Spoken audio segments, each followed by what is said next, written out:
In fiction, authors commonly play with opposites in order to create interesting conflict. Such opposites include both the abstract and more literal concepts of good and evil, life and death, night and day, etc.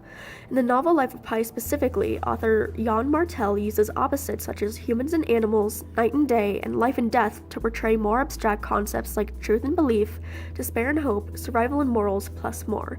He also uses opposites in order to create the idea that they can exist simultaneously in the same environment.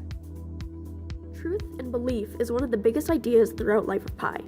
In Part 1, Martel explores it through Pi's three main religions. Pi is introduced to Christianity through a family trip, Islam through Sufi Kamar, and Hinduism early in his childhood. Pi is confronted about his practice of all three beliefs and replies, Bapu Kandi said, "All religions are true. I just want to love God. All religions are true in that they all share a belief in God or another higher power. However, the belief that they have the real God is not true." Martel uses this opposing idea to convey that the true God is a mixture of each religion's idea of him, a being of pure belief. Religion is also compared to science, with Pi's double major of zoology and religious studies. It is commonly thought that the two cannot exist together in one space since they are so different. However, Martel shows that they can coexist as they peacefully interact as the two sides of Pi's personality. Martel continues with the idea of truth versus belief in Pi's relationships with the animals in his father's zoo. Pi learns that humans are the most dangerous animal, and that we make animals more dangerous by assigning human traits to them. Martel is saying that we, as humans, believe that we are completely and totally above all other animals, and our morals keep us from becoming like them. However, when we are stripped down to our cores in drastic situations, we are just as dangerous as any other animal. Martel diverges from truth and belief in Part 2 and starts to dig into deeper concepts such as despair and hope. He uses more basic environmental ways to do this. For example, many of Pi's more negative and darker thoughts are during night, while his more hopeful and brighter thoughts are during the day. Martel does this to make the environment reflect the state of Pi's mind and to make clear the impact of his thoughts. He also uses weighted words like exhausting and claustrophobic to make the reader feel the extremity of each environment despite background or separate experiences.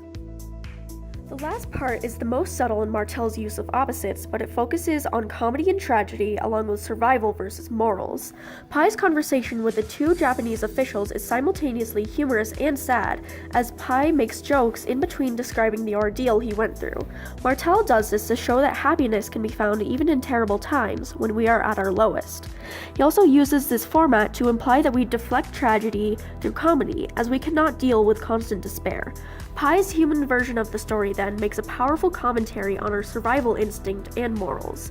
We humans believe that we are too morally strong to be like animals, but numerous accounts of cannibalism throughout history disproves that.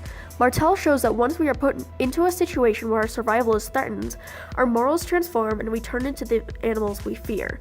Pi's killing and subsequent eating of the cook supports this idea, as his morals succumb to the overwhelming survival instinct, causing him to sink to Richard Parker's level. Jan Martel's novel The Life of Pi uses opposites in each section to create the idea that opposites can coexist in the same place at the same time, as well as make the reader feel the same emotions as the characters do.